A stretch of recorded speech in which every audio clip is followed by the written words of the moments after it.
शहादा तालुक्यातील श्रीजी कॉटन जिनिंगला मध्यरात्री भीषण आग। शेतकऱ्यांकडून खरेदी केलेला 70 टन कापूस जळाल्याची प्राथमिक माहिती। जिनिंगमध्ये साठवून ठेवलेल्या कापसाला अचानक आग, मात्र आगीचे कारण अद्यापही अस्पष्ट। कापसाला लागलेल्या भीषण आग विझवण्यात 6 अग्निशमन दलांना यश।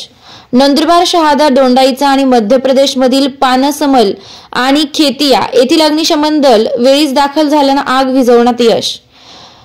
ब्युरो न्यूज बेधडक मी मराठी, नंदुरबार।